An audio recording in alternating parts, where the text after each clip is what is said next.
So அனைவருக்கும் வணக்கம். இன்னைக்கு வந்து 9ஆம் வகுப்பு தமிழ்ல வந்து 8வது இயல்ல வந்து ஆன்சர்ஸ்லாம் பார்த்துடலாம். ஸோ இதில என்னென்ன புக் கன்டென்ட் அப்படின்னா, பெரியாரின் சிந்தனைகள், ஒளியின் அழைப்பு, தாவோ தே ஜிங், யசோதரா காவியம், மகனுக்கு எழுதிய கடிதம், யாப்பிலக்கணம். ஓகேங்களா? ஸோ இதுக்கான ஆன்சர் வந்து செக் பண்ணிடலாம். ஸோ பக்கம் எண் வந்து 225 ஓகேங்களா? 225ல இருக்கக்கூடிய அந்த வினாக்கள் கற்பவை கற்றபின்லேருந்து நம்ம ஆரம்பிச்சிக்கலாம். ஓகே. ஸோ இதை வந்து நம்ம கேட்டிருக்கிற எல்லாருக்குமே ஓகேங்களா? இது யாரும் நம்ம இந்த வீடியோ நம்ம கேட்குறோமோ, ஸோ இது வந்து 8வது இயல் இன்னும் ஒரு இயல் தான் இருக்கு. ஸோ கூடுமான வரைக்கும் என்ன பண்ணலாம், கிட்டத்தட்ட எண்டுக்கு வந்துட்டோம்.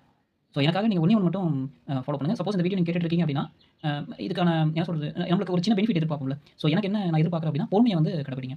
எங்க பொறுமையா இருக்கணும் அப்படின்னா, நம்மளை வந்து லொல்லு பண்றாங்க இல்லையா? படிக்க விடாம டிஸ்டர்ப் பண்றாங்க. நம்மளை வேணும்னே சீண்டி விடுறது, தொந்தரவு பண்றது. அந்த மாரி ஏதோ நமக்கு அசௌகரியமான செயல்கள செய்யும்பொழுது, அந்த இடத்துல வந்து என்ன பண்ணுங்க, பொறுமையா நம்ம யோசிக்கணும். ஆமா, இந்த பாடத்த நம்ம படிக்கிறப்போ அவங்க வந்து சொல்லியிருக்காங்க. ஸோ பொறுமையா இருக்க சொல்லியிருக்காங்க. அப்படிங்கிறத அந்த விஷயத்த வந்து பொறுமையா கையில வச்சுக்கங்க.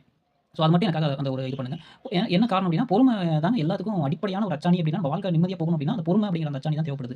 ஸோ பொறுமை இல்லைன்னு வச்சுக்கங்க, வேகமா ஒரு எந்த செயலும் நீங்க கண்ல பார்க்குற அத்தனையுமே எல்லாமே கோபத்தோட விளைவு தான் மிகப்பெரிய பேரழிவே உருவாகுது. ஓகேங்களா? ஸோ இயற்கையோட கோபம், சுனாமி, பூகம்பம் எல்லாமே வரும். நம்மளோட கோபம் மனித பேரழிவே வருது. அதனால பொறுமையா நம்மள யாராவது தொந்தரவு பண்றாங்க அப்படின்னா, அந்த இடத்துல பொறுமையா விவேகமா இருங்க. அவ்வளவுதான். ஸோ இது வந்து ஒரு சின்ன ஒரு உதவியா எனக்காக பண்ணுங்க. ஓகேங்களா? இத கேட்டுட்டு இருக்கோம் அப்படின்னா, நீங்க புக் பேக் ஆன்சர்ஸ் இதுவரைக்கும் ஓகே, என்னடா எதுவுமே கேட்கலையா அப்படின்னு, இது ஓகே, இது ஒரு நம்ம எல்லாமே தெரிஞ்சுக்கணும் அப்படிங்கிறதுக்காக தான் நம்ம எல்லாமே குடுக்குறோம். ஸோ கஷ்டப்படக்கூடாது அப்படிங்கிறதுக்காக.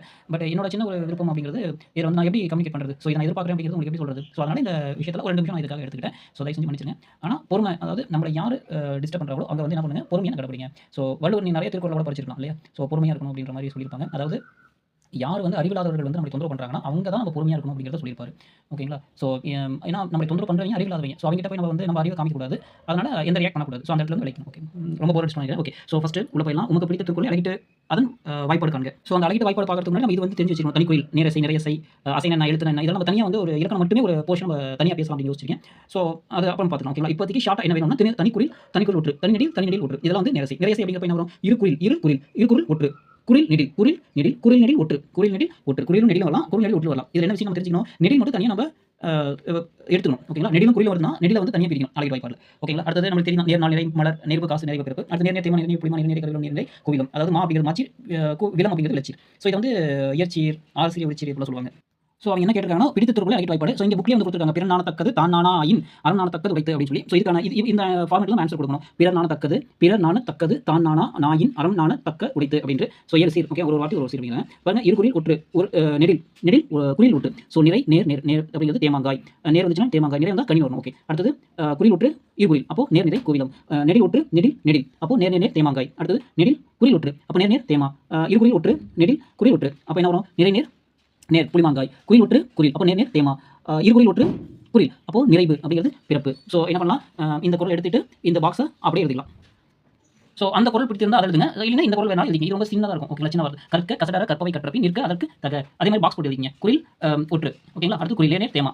அடுத்தது இருகுறில் நிறை கருவிலம். குரில் ஒற்று குரில். அப்போ நேர்நிறை கோவிலம். குரில் ஒற்று இருகுறில் ஒற்று நேர்நிறை கோவிலம். குரில் ஒற்று குரில் நேர் தேமா. ஸோ இருகுறில் ஒற்று குரில் ஒற்று நேர் புளிமா. நிறை மலர் என்னும் வாய்ப்பாடு. ஸோ இது ரொம்ப எளிமையான பொருள். ஸோ இதை என்னால் எழுதிக்கலாம், அதை ஏதாவது ஒன்று நீங்கள் ஃபாலோ பண்ணிக்கலாம். ஸோ அடுத்தது வந்து ஒரு பாடலில் பயிலும் துறை நாயங்கள் வந்து கேட்டிருக்காங்க. கொண்டல் கோபுரம் அண்டையில் கூடும் கொடுகள் வானம் படிக்கிற மூடும் அப்படின்னு சொல்லி. ஸோ அந்த செயலில் வந்து பாடல் வந்து படிச்சிங்க, ஆன்சர் மட்டும் மாற்றலாம். ஸோ கொண்டல் கொடிகள், அதாவது அடி. ஓகேவா? ஸோ இது வந்து மோனைத்தொடை. முதலெழுத்துக்கள் ஒன்றி வர தொடுப்பது மோனைத்தொடை. ஸோ அடிகள் வரக்கூடிய எல்லாமே எழுதியிருக்கும். பாருங்க, கொண்டல், கொடிகள், கண்ட, கனக, விண்ட, வெயில், அண்ட, அழகர். ஸோ இது எல்லாமே அதாவது அடிகள் தோற்கக்கூடிய மோனைத்தொடை அப்படிங்கிறது எழுதிக்கும்.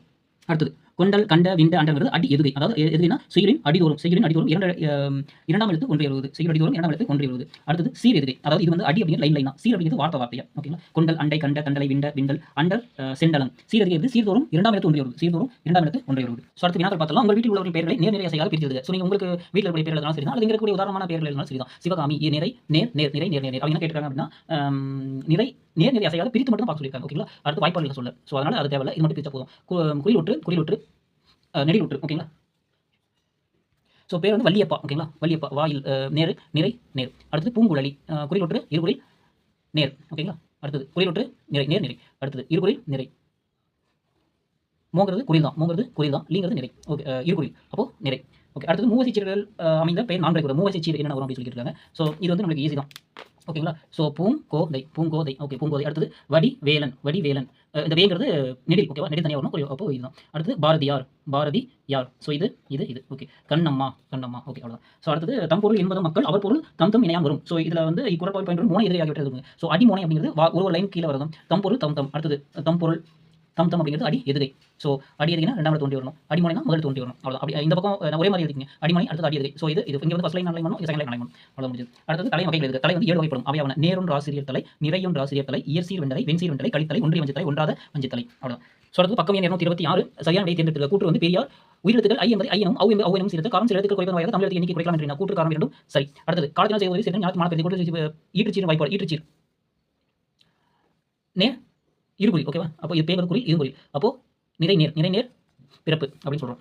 அடுத்தது முண்டி மோதும் துணிவை என்பது இவ்வாறு இன்பமாக உருவாக்கப்படுகிறது துணிவு. விடைக்கேற்ற வினா. பானை வெற்றி நமக்கு பயன்படுது. பானை எப்போது நமக்கு பயன்படுகிறது. அடுத்தது ஞானம் என்பது பொருள் அறிவு. ஞானம் என்பது பொருள் அறிவு. அடுத்தது பகுத்தறிவு என்றால் என்ன? இது வந்து ஸோ இது வந்து 210வது பக்கம் இருக்கு பாருங்க. இந்த குறிச்சிட்டு பாருங்க. எச்செயலையும் அறிவியல் கண்ணோட்டத்துடன் அணுகி ஏன் இதற்கு எப்படி எச்செயலின் ஏன் எதற்கு எப்படி என்ற கண்ணோட்டத்துடன் அணுகி எச்செயலையும் அறிவியல் கண்ணோட்டத்துடன் அணுகி ஏன் எதற்கு எப்படி என்ற வினாக்களை எழுப்பி அறிவின் வழியை சிந்தித்து முடிவெடுப்பதை பகுத்தறிவாகும். இரண்டாவது கேள்வி தாவோ தேஜிங் இன்னொரு பக்கம் என்று எதை குறிப்பிடுகிறது? ஒரு பொருளின் உள்ள வெற்று வெளியே தாவோ தேஜிங் இன்னொரு பக்கம் என்று குறிப்பிடுகிறார். ஒரு பொருளில் உள்ள வெற்று வெளியை தாவோ தேஜிங் இன்னொரு பக்கம் என்று குறிப்பிடுகிறார்.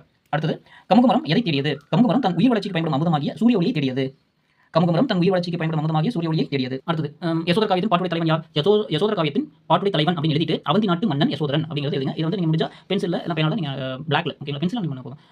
யசோதர காவியத்தின் பாட்டுடை தலைவன் யாருன்னு கேக்குறீங்க. யசோதர காவியத்தின் பாட்டுடை தலைவன் அப்படின்னு போட்டு அவந்தி நாட்டு மன்னன் யசோதரன். அடுத்து அசை எத்தனை வகைப்படும்? அவை அசை 20 வகைப்படும். அவை நேரசை நிறையசை.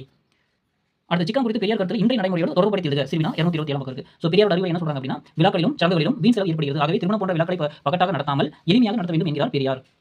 அடுத்தது அழைப்பிதழ் வாழை இலையா? மிகுந்த செலவில் ஆயிரக்கணக்கான அழைப்பிதழ்களை வாழை இலை அளவுக்கு பல வண்ணங்களில் அச்சிட்டு வழங்கி சிலர் தம் பெருமையை நிலைநாட்ட குறிப்பிட முனைகின்றனர். இந்த நாளில் இந்த இடத்தில் இவருக்கும் திருமணம் என்னும் விவரத்தை மிகச்சிறிய அளவில் அளவிட்டு அளித்தால் திருமணத்திற்கு எவரும் வரமாட்டார்களா? தன் பெருமையும் வசதியும் ஊருக்கு காட்டுவதற்காக மிகப்பெரிய அளவில் அழைப்பிதழ் அச்சிடுதல் வீண் செலவன்றோ? அவ்வாறு வீணாகும் பணத்தை சேமித்து நல்ல காரியங்களுக்கு கொடுக்கலாமே. வீணாவதை தடுக்க வேறு வழி. இவ்வாறு உணவு வீணாவதை தடுக்க இன்னொரு முறையை பின்பற்றலாம். அவரவர் விரும்பும் உணவை விரும்பும் அளவில் தம் தட்டில் தாமே எடுத்து உண்ணும் முறையை பின்பற்றினால் வீணாகும் உணவின் அளவு மிக மிக குறையும். ஸோ இது வந்து சிறுவினா ஓகேங்களா? ஸோ இந்த பாயிண்ட் ஃபுல்லாக எழுதணும். ஸோ அடுத்த ரெண்டாவது கொஸ்டின் வந்து நாம் கடைபிடிக்க வேண்டிய வாழ்க்கை நெறிகளாக யசோதர காவியம் குறிப்பிடுவன யாவை? ஸோ அதுக்கான ஆன்சர் வந்து 219 பக்கம் இருக்கு. நாம் ஒரு செயலை செய்வதென்றால் அச்செயல் பயன் தரத்தக்க நற்செயலாக இருக்க வேண்டும். நம்மிடம் உள்ள தீய பண்புகளை நீக்கிவிட வேண்டுமாயின் முதலில் சினத்தை நீக்க வேண்டும். ஓகேங்களா? சொல்லிட்டாங்க இல்லையா? ஸோ ஆராய வேண்டுமானால் மெய்யறிவு நூல்களை ஆராய வேண்டும். இடைவிடாது போற்றி காக்க வேண்டுமானால் நாம் கொண்ட நன்னெறியை காக்க வேண்டும். ஸோ இதுதான் ஆன்சர். அடுத்த 4 கொஸ்டின் யசோதர காவியம் வெளிப்படுத்தும் வாழ்க்கை நெறிகளாக திருக்குறளும் ஒப்பிட்டு எழுதுக. ஸோ அதுக்கு ஆன்சர் என்னன்னா யசோதர காவியத்தில் என்ன கொடுத்துருக்காங்க? ஆக்குதலில் அறத்தை ஆக்குக. திருக்குறள் என்ன சொல்லிருக்காங்க? மனத்துக்கு மாசுடன் ஆதல் அனைத்தரன் அப்படிங்கிற திருக்குறள் அனைத்தலும் ஆகுல நீங்க பேர் அப்படின்னு சொல்லியிருக்கோம். அதை நீங்க எழுதலாம் எழுதிக்கலாம். இல்லை இந்த லைன் மட்டும் இந்த லைனுக்கு மேட்ச் ஆகுது. ஸோ அந்த லைன் மட்டும் காமிச்சா போதும். என்று மனத்தில் தீய எண்ணம் இல்லாதிருத்தல் அறம் என்கிறார் திருவள்ளுவர் அப்படி எழுதுங்க. அடுத்த யசோதர காவியத்தில் போக்குவது ஏதெனில் வெகுளி போக்குக. திருக்குறள் என்ன சொல்லியிருக்காங்க? மரத்தல் வெகுளியை யார் மாட்டோம். ஓகேங்களா? அப்படிங்கிற லைனை மட்டும் மென்ஷன் பண்ண போதும். ஏன்னா துன்பம் தரும் சினத்தை விட்டுழைக்க சொல்கிறது. அடுத்த யசோதர காவியம் நோக்குவதெனில் ஞானம் நோக்குக. திருக்குறள் என்ன சொல்லியிருக்காங்க? கற்று ஈன்று மெய்ப்பொருள் கண்டார் என்று அறிவார்ந்த நூல்கள் கற்பவை பற்றி குறிப்பிடுகிறது. ஸோ யசோதர காவியத்தில் என்ன சொல்லியிருக்காங்க? அதுக்கு ஈக்குவலான திருக்குறள் என்ன சொல்லியிருக்காங்க? ஸோ அப்படின்னு எழுதிட்டா போதும். அடுத்தது நெடுவினா மொழியிலும் இலக்கியத்தையும் பெரியார் மேற்கொண்ட சீரமைப்புகளை விளக்குக. இது வந்து முன்னுரை ஃபர்ஸ்ட் எழுதிடலாம். சமூகம் மதம் பெண்கள் முன்னேற்றம் போன்ற பல துறைகளில் முற்போக்குகளான சிந்தனைகளை முன்வைத்த பெரியார் மொழி இலக்கிய துறைகளில் சீரமைப்பை செய்தார். ஸோ இது வந்து முன்னுரை. ஸோ இதெல்லாம் வந்து சப்ஹெட்டிங். அறிவியல் நூல்கள் படித்திருக்க மானம் பகுத்தறிவு விளக்க வேண்டும். எத்தகைய இலக்கியம் வேண்டும். எழுத்து சீர்திருத்தம் ஏற்பட வேண்டும். பெரியார் எழுத்து சீர்திருத்தம் அப்புறம் முடிவுரை. ஸோ இந்த ஒரு 5 ஹெட்டிங் இருக்கு இல்லையா? ஸோ அந்த ஹெட்டிங் வந்து புக்கில் எடுத்துக்கலாம். ஸோ ஃபர்ஸ்ட் ஹெட்டிங் என்னது? அறிவியல் நூல்கள் படித்திருக்க. இதுதான் ஃபர்ஸ்ட் பாயிண்ட். ஒரு மொழியின் தேவை என்பது அதன் பயன்பாட்டு முறை கொண்டு அமைகிறது. இந்தியாவில் பழமையான மொழி தமிழ் மொழியாகும். இன்றைய அறிவியல் வளர்ச்சி ஏற்ற நூல்களை தமிழ் படிக்கப்பட வேண்டும். அடுத்தது மானம் பகுத்தறிவு வளர்க்க வேண்டும். ஸோ மொழியோ நூலோ இலக்கியமோ எதுவானாலும் மனிதருக்கு மானம் பகுத்தறிவு வளர்ச்சி நட்பண்பு ஆகிய தன்மைகளை உண்டாக்க வேண்டும். அடுத்து எத்தகைய இலக்கியம் படிக்க வேண்டும்? மதம் கடவுள் ஆகியவற்றின் தொடர்பற்ற இலக்கியம் யாருக்கும் பொதுவான ஒரு இயற்கை அறிவை தரும். அறிவை தரும் இலக்கியம் யாருக்கும் மறுக்க முடியாத அறிவியல் இலக்கியம் ஆகியவற்றின் மூலம் தான் மொழியும் அதன் இலக்கியமும் மேன்மையடைய முடியும். அத்துடன் அவற்றை பயன்படுத்தும் மக்களை அறிவுடையவராக உயர்வர். அடுத்து எழுத்து சீர்திருத்தம் பற்றி. எழுத்து சீர்திருத்தம் ஏற்பட வேண்டும். என்ன சொல்லியிருக்காங்க அப்படின்னா மொழி என்பது உலகின் போட்டி போராட்டத்திற்கு ஒரு போர்க்கருவியாகும். மக்களில் காலத்திற்கு ஏற்ப மாற்றம் செய்ய வேண்டும். அப்பொழுதுதான் அவ்வப்பொழுது கண்டுபிடித்து கையாள வேண்டும் என்ற அம்மாற்றத்திற்கான முயற்சியும் பெரியார் மேற்கொண்டார். ஓகேங்களா? ஸோ இது வந்து இதுக்கு முன்னாடி ஒரு பாயிண்ட் எழுதிக்கலாம். மொழியின் பெருமையும் எழுத்துக்களின் மேன்மையும் அவை எளிதில் கற்றுக்கொள்ளக்கூடியதாக இருப்பதை பொறுத்து அமைகின்றன. எனவே கால வளர்ச்சிக்கு ஏற்ற தமிழ் எழுத்துக்களை சீரமைக்க தயங்கக்கூடாது என்று பெரியார் கருதினார். ஸோ இது வந்து ஃபர்ஸ்ட் பாயிண்ட். ஓகே, எழுத்து சீர்திருத்தம் ஏற்பட வேண்டும் சொல்லிட்டு இதை வந்து ஃபர்ஸ்ட் போடுங்க. மொழியின் பெருமையும் எழுத்துக்களின் மேன்மையும் அவை எளிதில் கற்றுக்கொள்ளக்கூடியதாக இருப்பதை பொறுத்து அமைகின்றது. எனவே கால வளர்ச்சிக்கு ஏற்ப தமிழ் எழுத்துக்களை சீரமைக்க தயங்கக்கூடாது என்று பெரியார் கருதினார். இரண்டாவது பாயிண்ட் மொழி என்பது உலகின் போட்டி போராட்டத்திற்கு ஒரு போர்க்கருவியாக மக்களில் காலத்திற்கு ஏற்ப மாற்றப்பட வேண்டும். அவ்வப்பொழுது கண்டுபிடித்து கையாள வேண்டும் என்றால் மாற்றத்திற்கான முயற்சியை பெரியார் மேற்கொண்டார். அடுத்தது வந்து பெரியார் எழுத்து சீர்திருத்தம். உயிரெழுத்துக்களில் ஐ என்பதை ஐ எனும் அவ்வையும் சீரமைத்தார். ஐ என்பதை ஐயா. அதுபோல மெய்யெழுத்தில் எழுத்துக்களை குறைப்பதன் மூலமாக வாயிலாக தமிழ் எழுத்துக்களை எண்ணிக்கை குறைக்கலாம் என்றார். ஸோ இதில் இருக்கக்கூடிய ஏதாவது ஒரு 5 மட்டும் எழுதிக்கலாம். பழைய வடிவம் புதிய வடிவம். நான் அப்படிங்கிறது நான், நை அப்படிங்கிறது நை, அப்புறம் லைங்கிறது லை. ஸோ இதில் தான் பெருங்கிறது பெரு அப்படிங்கிறது ரவ் அப்படின்னு சொல்லி போகிறாங்க. ஓகேங்களா? ஸோ அடுத்தது நை அப்படிங்கிறது நை. ஸோ சிம்பிளாக ஏதாவது ரெண்டு கொடுத்தாலும் ஓகே. ஸோ அது வைத்து முடிவு எழுதணும். இவ்வாறு பெரியார் தமிழ் இலக்கியத்தையும் எழுத்துக்களை மேற்கொள்ள சீர்திருத்தம் தமிழரின் முன்னேற்றத்திற்கான படிக்கல்லாய் அமைந்துள்ளது. அடுத்தது 2வது கொஸ்டின் எப்படின்னா மொழியின் விரல் பிடித்து நடக்க பழகி கொண்டிருக்கும் தன் மகனுக்கு முத்துக்குமார் எழுதிய கடிதத்தின் செய்தியை தொகுத்து அப்படி சொல்லியிருக்காங்க. நம்ம கதை கொடுத்ததை ஷார்ட் ஆகும். முன்னுரை வந்து கவிஞர் முத்துக்குமார் தன் மகனுக்கு எழுதிய கடிதத்தில் அரிய பெரிய கருத்துக்களை அழகாய் தெளிவாய் வழங்கியுள்ளார். ஓகே, இறை தொடர்பு இன்னும் விடுபடவில்லை. உன் மொழியில் கடிதம் எழுத நான் கடவுளின் மொழியை அன்றோ கற்றிருக்க வேண்டும் என்றும் எல்லா தருணங்களையும் நீ நம் வீட்டுக்கு இறைவனை அழைத்து வந்தாய் என்றும் மகனை பார்த்து கூறுகிறார். இறைவனால் உருவெடுத்த குழந்தை இவ்வுலகத்திற்குள் வந்துவிட்டாலும் இறைவனோடு கொண்ட உறவை விட்டுவிடவில்லை என்கிறார் முத்துக்குமார். அனுபவ கல்வியை பெறுக. ஸோ இதெல்லாமே பாயிண்ட், இது ஹெட்லைன்ஸ். ஓகேங்களா? அனுபவ கல்வியை பெறுக, கல்வியில் தேர்ச்சிக்கொள், அதே நேரம் அனுபவங்களிடமிருந்து அதிகம் கற்றுக்கொள் என்று கல்வியின் அனுபவம் தேவை என்கிறார் கவிஞர்.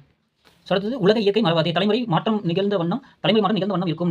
நடந்தும் மாட்டு வண்டியும் மகிழ்ந்தும் மக்கள் காலத்திற்கேற்ப பயணப்பட்டிருப்பர். இம்மாற்றம் ஒரு தலைமுறையில் வந்ததில்லை. இதற்கு பின்னால் நெடியதொரு உழைப்பிருக்கிறது என்கிறார் முத்துக்குமார். முன்னோர் விதைக்கு அறுவடை செய்கிறோம். தலைமுறை மாற்றத்தில் முந்தைய தலைமுறை உழைப்பும் இருக்கும் என்பதை மறந்துவிடக்கூடாது என்று கவனமாக நினைவூட்டுகிறார். கோடையில் குளிர்ச்சி. இளமை பருவத்தில் ஓட்டு வீட்டில் தேர்களுக்கு இடையில் வாழ்ந்ததையும் அவர் அப்பா விசிறியால் வீசியதையும் நினைவு கூறுகிறார். நீ வாழ்க்கையை முழுக்க கோடை காலங்களையும் கொடிய தேர்களையும் சந்திக்க வேண்டியிருக்கும் என்று மகனை எச்சரிக்கிறார். நாட்டிற்கு ஈடில்லை. எல்லா உயிர்களையும் விட மேன்மையானது நட்பிற்கு ஈடில்லை. எல்லா உயிர்களையும் விட மேன்மையானது நட்பு மட்டுமே. நல்ல நண்பர்களை சேர்த்துக்கொள், உன் வாழ்க்கை நேராகும் என்கிறார். அடுத்த முடிவை வந்து குழந்தையாக இருக்கும் தன் மகனுக்கு முத்துக்குமார் எழுதிய கடிதம் எக்காலத்தும் எவருக்கும் பயன் தரத்தக்க கருத்துக்களை கொண்டதாய் அமைந்துள்ளது. அடுத்து 3வது கொஸ்டின், வாழ்க்கை பொருள் வெற்றி பெறுவதற்கான வழிகளை முகமரம் வாயிலாக ஆசிரியர் எவ்வாறு உணர்த்துகிறார்? முன்னுரை, வாழ்க்கை என்பது ஒரு போராட்ட களமாகும்.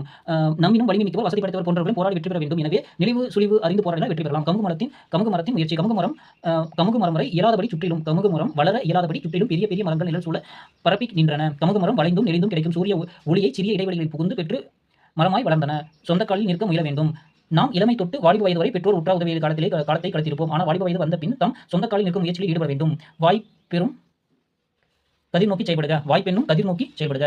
கமுகு சூரிய கதிர்கள் வரும் திசை நோக்கி சிறிய ஓட்டைகள் வழியே நெளிந்து செல்வது போல நாமும் கிடைக்க வாய்ப்புகளை பயன்படுத்தி முன்னேற வேண்டும். இடையில் பல தடைகள் வரக்கூடும். அதனை கண்டு வருந்தாமல் தயங்காமல் அஞ்சாமல் தடைகளை உடைத்து முன்னேற வேண்டும். இன்பமும் வளர்ச்சியும். அமிர்தத்தை நம்பி ஒளியை வேண்டி பெரும் மரத்துடன் சிறு கமுகு போட்டியிடுகிறது. அதுவே வாழ்க்கை போல் முண்டி மோதும் துணிவை இன்பம் என்று நாம் பிச்சமூர்த்தி கூறுகிறார். முடிவுரை அப்படிங்கிறது, ஒரு காலத்தில் வெற்றி பெற ஆயுதங்கள் வேண்டும், வியூகங்கள் வேண்டும். அதுபோல வாழ்வில் வெற்றி பெற அறிவும் வேண்டும், சூழலுக்கு ஏற்ப செல்லும் தன்மையும் வேண்டும். ஸோ இதை அப்படியே என்ன பண்ணணும், எழுத வேண்டியதான். ஸோ அடுத்தது படித்து சுவைக்கிறது, அதை சும்மா படித்து பார்த்துங்க. அடுத்து வந்து மொழிபெயர்க்கு. நான் லைன் மொழி பெயர்த்துருக்கேன். ஸோ நீங்கள் வந்து பிளாக் கூடிய பேராகிராஃப் எழுதினா போதும். ஓகேங்களா? மறுபடியும் சொல்கிறேன், பிளாக் கூடிய பேராகிராஃப் எழுதினா போதும். இதை என்ன பண்ணும், தமிழ் இங்கிலீஷ் மாற்றி எழுத வேண்டாம், டைம் வேஸ்ட் ஆகும். அப்படியே தமிழ் மட்டும் எழுதினா போதும். ஒன்ஸ் புத்தகம் டிசிப்ளின்ஸ் வேர் thirsty. ஒரு முறை புத்தருக்கும் ஒரு சீடர்களுக்கும் தாகமாக இருந்தது. They reached a lake. அவர்கள் ஒரு ஏரியை அடைந்தனர். பட் இட் வாஸ் மட்டி. ஆனால் அது சேராக இருந்தது. Because somebody just finished washing the clothes. ஏனென்றால் சற்று நேரத்துக்கு முன்பு தான் ஏரியில் யாரோ ஒருவர் துணி துவைத்து விட்டு சென்றிருக்கிறார்.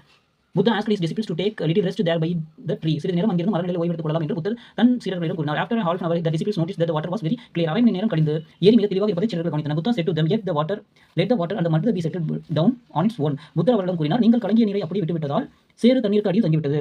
Your mind is also like that. உங்கள் மூளையும் அவ்வாறு தான் செயல்படுகிறது. When it was disturbed, just let it be. அது பாதிக்கப்படும் போது கலங்கிய சேற்று நீர் போல் ஆகிவிடுது. Give a little time. சிறிது நேரம் கொடு. It will settle down on its own. அது தெளிவுற்று இயல்பு நிலையை அடையும். So we can judge and take the best decisions of our life when we stay calm. நம் அமைதியான நிலையில் நம் வாழ்வில் சிறந்த முடிவுகளை எடுக்க இயலும். ஸோ அடுத்த ரீசன், சொற்றொடரை அழைப்பு குறிக்கு உள்ளவாறு மாற்ற அப்படின்னு மறுநாள் வீட்டுக்கு வருவதாக முறை கூறினார். அதை நேர்கூட்டமாக சொல்லியிருக்காங்க. நான் நாளை வீட்டுக்கு வருவேன் என்று முரளி கூறினார். இது வந்து நேர்கூட்டு, அங்கே பிராக்கெட்ல கொடுத்துருக்காங்க இல்லையா? அடுத்த ரெண்டாவது, தென்னாட்டு பெருநாட்சா என்று அண்ணாவை புகழ்கிறோம் என்று ஆசிரியர் கூறினார். அயக்கூட்டமாக சொல்லியிருக்காங்க. நேர்கூட்டு கொடுத்துருக்கை பாரக்கூட்டு. மக்களால் அறிஞர் அண்ணா தென்னாட்டு பெருநாட்சா என்று புகழப்படுகிறார் என்று ஆசிரியர் கூறினார். அடுத்து மூணாவது, மார்னிங் நாஸ்டாவுக்கு 2 தோசைகள் ஹோட்டலில் சாப்பிட்டேன். பெருமொழி சொல்லை தமிழாக்குக. அவன் காலை சுற்றுண்டியில் 2 தோசைகளை உணவு விடியில் சாப்பிட்டான். அடுத்து வந்து அலரும் மயிலும் பூவும் ஆந்தையும் அகவும் சேவலும் போன்ற இயற்கையின் அழகான ஒளிகளை நாம் நேசிக்க வேண்டும். ஒளி மரபுகளை திருத்துக. அகவும் மயிலும் அலரும் ஆந்தையும் பூவும் சேவலும் போன்ற இயற்கையின் அழகான ஒளிகளை நாம் நேசிக்க வேண்டும். அடுத்தது, கோழி குட்டிகளை பிடிக்க பூனை குஞ்சுகள் ஓடின. மீ பெயர் மரபுகளை. கோழி குஞ்சுகளை பிடிக்க பூனை குட்டிகள் ஓடின. ஸோ வந்து மாற்றி கொடுத்துருப்பாங்க. ஓகே, ஸோ இது எப்படி எழுதணும்னா, ஆன்சர் சரியான ஆன்சர் எழுதிருங்க. அவ்வளோ எதுக்கு சப்போஸ் இதில் இருக்குது அப்படின்னா எந்த வார்த்தை மாற்றமோ அது மட்டும் ஃபர்ஸ்ட் 2 மாற்ற முடியாது. ரெண்டாவது 3 சொல்லலாம். ஸோ மார்னிங் அப்படிங்கிறது காலை அப்படிங்கிறத சொல்லுங்க. அடுத்தது சிற்றுண்டி ஆன்லைன் பண்ணுங்க. ஸோ உணவு விடுதி, ஹோட்டல் அப்படிங்கிறது விடுதி, உணவு விடுதின்னு சொல்லுங்க. அடுத்தது மயில் அகவும், அடுத்தது அலரும் அந்த கூவும் சேவலை ஆன்லைன் பண்ணிக்கலாம். அந்த மாதிரி அடுத்து கோழி குஞ்சு பூனை குட்டி அப்படின்னு போதும். அடுத்து வந்து அஞ்சலாட்டை எழுதுக. வாரிகள் ஒன்றில் படித்த கவிதையை பாராட்டி அந்த இதராசிரியருக்கு அஞ்சலாட்டையில் ஒரு கவிதை கடிதம் எழுத சொல்லியிருக்காங்க. ஸோ உதவி 5/3/2023 ஐயா வழக்கம். 5/3/2023 வெளிவந்த திணறி விதழில் அம்மா நானும் என்ற தலைப்பினை பாடல் எளிய சந்தத்தில் அமைந்த இனிய பாடல் எனக்கும் என் தோழிக்கு மிகவும் பிடித்தது. எனவே படித்து மனதில் பதிய வைத்துவிட்டும் பலமுறை பாடி மகிழ்ந்தோம். பெண் கல்வியின் மேன்மையை கூறும் இந்த பாடலை எழுதிய கவிஞர் பாலா அவர்களுக்கும் வெளியிட்ட தங்களுக்கும் மிக்க நன்றி. இப்படிக்கு பூங்குடி. அஞ்சலாட்டை முகவரி இதராசிரியர் திணறி 25 பீட்டர் சாலை, ராயப்பேட்டை, சென்னை. ஸோ இது வந்து ஒரு உதாரணத்துக்காக எழுதிக்கலாம். இந்த மாதிரி நீங்கள் எழுதிக்கலாம். அடுத்து குமரகுருபரர் அவர்கள் எழுதிய ஒரு பாடல் வந்து நயம் பாட சொல்லியிருக்காங்க. ஒரு திறன கருத்து அப்படிங்கிறது, நான் வாழும் புதியமலை உச்சியில் நிலவினை சூடியுள்ளது. தென்றல் விளையாடும் மலைக்கான கருமேக மலையை சூழ்ந்திருக்கும் தமிழ் முனிவரான அகத்தியர் வாழும் மலை. கயல் போன்ற கண்களை உடைய மீனாட்சி அம்மை அடிவருக்கு அருணை வழங்குதல் போல் அருவி நீரை ஆர்ப்பரித்து வழங்கும் மலை அப்படின்னு சொல்றாங்க. அடுத்த மையக்கருத்து என்னன்னா, நிலவினை தொடும் உயரமிக்க புதிய மலை, இயற்கை வளமும் அகத்திய முனிவர் வாழ்ந்த சிறப்பு மிக்க மலை அப்படிங்கிறது மையக்கருத்து. தொடை நயம் அப்படிங்கிறது திங்கள். அதாவது ஃபர்ஸ்ட் எதிரை தொடை அப்படின்னா என்ன எழுதி அப்படி எழுதிக்கலாம். இதுக்கு இந்த போல் எதிரை தொடை முதல் எழுத்து அளவுத்திற்கு 2ஆம் எழுத்து ஒன்றி வந்தால் அது வந்து எதிரை தொடை. அதாவது முதல் எழுத்து அளவுத்திற்கு 2ஆம் எழுத்து வந்து ஒன்றி வரணும். ஓகேங்களா? ஸோ திங்கள் தங்கு புயல், அங்கையர்கண், பொங்கருவி 2ஆம் எழுத்து ஒன்றி வருது. அடுத்து மோனைத்தொடை அப்படின்னா முதல் எழுத்து ஒன்றி வந்தால் அது மோனைத்தொடை, முதல் எழுத்து ஒன்றி வந்தால் அது மோனைத்தொடை. முதல் எழுத்து எங்கெல்லாம் வந்திருக்கோ அதெல்லாம் என்ன பண்ணுங்க, அந்த தாவரிசை எல்லாமே திங்கள், தென்றல், தங்கு புயல், தமிழ் முனிவன், அங்கையர்கண், அருள் சுரந்து. ஸோ முதல் எழுத்து எல்லாத்தையும் என்ன பண்ணுங்க, பொங்கருவி, பொதியமலை. அடுத்தது இறுதி ஆசை ஒன்றி வந்தால் அது வந்து எய்புத்துறை. இறுதி ஆசை ஒன்றி வந்தால் எழுத்து சூடுமலை, விளையாடுமலை, சூடுமலை, வாடுமலை. ஸோ எல்லாமே இறுதி ஆசை வந்து ஒட்டுக்கா வந்திருக்கு.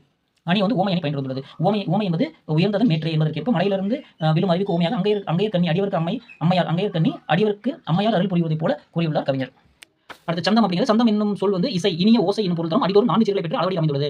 பண்ணமைத்து பாடுவதற்கு ஏற்ற பாடலாகும். அதாவது என்ன பண்ணலாம், நம்மளே ஒரு மெட்டு போட்டு பாடலாம். அடுத்தது என்ன பண்ணிருக்காங்கன்னா, அடுத்து பொருத்தமான வாய்ப்பாடுகளை வட்டம் எடுக்க அப்படின்னு சொல்லியிருக்காங்க. ஸோ இது வந்து இருகுறில். ஓகேவா, நிறை கருவிலம். ஓகேங்களா, நிறை கருவிலம், நிறை தேமா, நிறை புளிமா, நிறை கருவிலம். அவ்வளோதான். ஸோ இந்த தப்பாக நிறை வரணும், நிறை கருவிலம். அடுத்தது இருகுறில் ஒற்று. நிறை ஒற்றுனா இதோட சேர்த்து பிடிக்கணும்.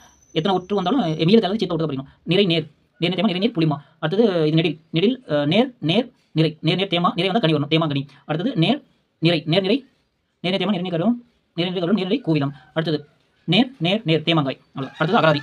ஸோ அகராதி சொற்கள் வந்து வயம் அப்படின்னா ஆடு, இரும்பு, குதிரை, நீர், வசம், வெற்றி. வயம் அப்படிங்கிறது இதன் பொருள் இருக்கு. ஓதம் ஈரம், கடல், நீர் பெருக்கம், அண்டவாத நோய். பொழுது அப்படின்னா அதிகரிப்பு அல்லது எழுச்சி, சிறத்தல், தாராளம், பொறுமை, மிகுதல். அடுத்து புழக்கம்னா தெளிவு, ஒளி. நடலை அப்படின்னா கட்டம், துன்பம், நடுக்கம், நாகரிகம், வஞ்சனை, பொய். ஸோ அடுத்து வந்து வினைத்தொகைகளை பொறுத்து எழுதுக. வினைத்தொகை வந்து பொறுத்து எழுதிக்கணும். ஆன்சர் அங்கே எழுதிருக்கேன். ஸோ பார்த்து எழுதிக்கலாம். வளர்பிறை நிலவுடன் விரிவான அழகாக காட்சியளிக்கிறது. வளர்பிறை நிலவுடன் விரிவான அழகாக காட்சியளிக்கிறது. தளிர் பூங்கொடிகளும் விளை நிலங்களும் மனத்தை கொள்ளையடிக்கின்றன. அடுத்து நீர் வீதிகள் அனைத்தும் மூடு பணியில் மூழ்கி கிடக்கின்றன. மெல்ல வீசும் குளிர் காற்றும் வள தமிழ் புகழ் பாடுகிறது. தொலைவில் கலங்கரை விளக்கத்தின் ஒளி உயர்மதில் சுவரை ஒளிரச் செய்கிறது. ஓகேங்களா, ஆன்சர் கரெக்டாக இருக்கேன். நீங்கள் அதுக்கு மாதிரி எழுதிங்க. அடுத்தது நேர் தேமா, நிறை வந்து கனி வரணும் இல்லையா, தேமாங்கனி. நிறை தேமா, நேர் தேமா, நிறை புளிமா, நிறை கருவிலங்காய். இங்கே இருக்கு. அடுத்தது நேர் தேமா, நிறை புளிமா, நிறை கருவிலம், நிறை கோவிலம். இங்கே ஒரு கோவிலம். அடுத்தது நிறை கருவிலம், நேர் அப்போ நேர் வந்து காய் வரணும், நேர் தேமா, அப்போ தேமாங்காய். ஓகேவா, அவ்வளோ. ஸோ அடுத்து வந்து ஒரு காட்சி வந்து கவிஞர் சொல்லியிருக்காங்க. என்ன பண்ணிருக்காங்க, அந்த பூமி வந்து பேனா முட்டு கொடுத்துருக்காங்க. பூமியை லிஃப்ட் பண்ணுறாங்க, தள்ளுறாங்க. வால்முனையில் வையத்தினை மாற்றுவது இயலாது, ஆனால் பேனா முனையில் மாற்றிடுவோம் வாருங்கள் அப்படின்னு சும்மா எழுதிருக்கோம். நீங்கள் உங்களுக்கு எப்படி வேணுமோ நீங்கள் எழுதலாம். ஸோ அடுத்தது புகழ்பெற்ற கடித தொகுப்பீடை உருவாக்க. ஸோ அது நீங்கள் தேவையான பார்த்துக்கலாம், இது ஒன்றும் பிரச்சனை இல்லை. ஸோ அவ்வளோதான், இந்த லெசன் முடிஞ்சது. ஓகே, இது உங்களுக்கு நிற்காத ஒரு நல்ல தோழியாக நண்பருக்கு என்ன செய்யணும், நம்ம ஃப்ரெண்ட்ஸ் என்ன செய்யணும் அப்படின்னு போட்டுருக்காங்க. எழுது பொருளை நண்பருக்கு கொடுத்து, சப்போஸ் அவர் கொண்டு வரல அப்படின்னா என்ன பண்ணலாம், உண்மையிலேயே கொண்டு வரல மறந்துட்டாலும் ஹெல்ப் பண்ணலாம். வேறு என்ன பேனா சோம்பேறித்தனத்தில் மறந்துட்டு வருது, டெய்லி அமட்டே கேட்குறது, அந்த மாதிரி என்ன பண்ண தேவை, உதவி பண்ண தேவை.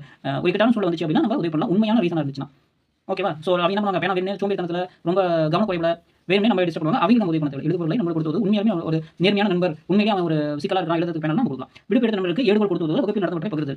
ஸோ இது அப்படின்னா வேறு லீவ் போட்டு அங்கேயும் ஊர் போகிறது, கோயில் போகிறது, சும்மாவே வீட்டில் இருக்கிற அந்த மாதிரி நண்பருக்கு உதவி பண்ண தேவை. உண்மையிலேயே ஒரு உடம்பு சரியில்லை, ஏதோ எமர்ஜென்சியாக இருக்குது, விடுபடுத்தாங்கன்னா நம்ம என்ன பண்ண அடுத்த நாள் வரப்போ அவங்க ஏதோ சுச்சுவேஷன் இருப்பாங்க. ஸோ அப்போ அவங்களுக்கு வந்து தேவையான கொடுத்து உதவி பண்ணலாம், அது தவறில்லை. அடுத்து முன்கோபத்தை நண்பருக்கு ஒரு கடிஞ்சொல்லை பொறுத்துக் கொள்ளுதல். ஸோ என்ன பண்ணுவாங்க, சில நண்பர்கள் வந்து சடனாக கோபப்படுவாங்க, ஆனால் அதில் என்ன பண்ணக்கூடாது, அதில் அர்த்தம் இருக்காது. ஓகேங்களா, ஸோ அந்த மாதிரி நண்பர்கள் வந்து அவங்க நம்ம புரியாமல் கோபப்படுவாங்க. சரியா, ஸோ அந்த மாதிரி இருக்கக்கூடிய நண்பர்கிட்ட நம்ம எப்போ பார்த்தாலும் நம்மகிட்ட கோபமாக இருக்க அந்த நண்பர் நம்ம ஒதுக்கி வச்சிருக்கோம், விலக்கி வச்சிருக்கோம். ஸோ ஜஸ்ட் நம்ம ஏதோ ஒரு தெரியாமல் நம்ம பெண் நம்ம தட்டி விட்டுருப்போம், தட்டி விட அது ஏதோ எடுக்கும்போது பெண் கீழே வந்துருக்கும். ஸோ அதை வந்து நம்ம டென்ஷன் ஆகிட்டு எதில் பண்ணுற அப்படின்றப்போ நம்ம அந்த இடத்துல பொறுமையாக இருக்கணும். அதுக்கப்புறம் நம்ம என்ன பண்ண எக்ஸ்பிளைன் பண்ண உண்மையிலே தெரியாமல் தான் அதை தட்டி விட்டேன் அப்படின்ற மாதிரி அந்த மாதிரி மட்டும். நண்பருக்கு கல்வி உதவுதல், ஏதாவது ரொம்ப கஷ்டமாக படிக்க முடியல அப்படிங்கிறப்போ நம்ம வந்து சொல்லிக் கொடுக்கலாம். எக்ஸாம் கிடையாதுங்க, பாடம் நடத்த மாட்டி படிப்புகளுக்கு தேவையானது நம்ம சொல்லிக் கொடுக்கலாம். ஸோ இதோட 7-8 வந்து முடிஞ்சிச்சுங்க. நெக்ஸ்ட் பார்க்கலாம். தேங்க்யூ.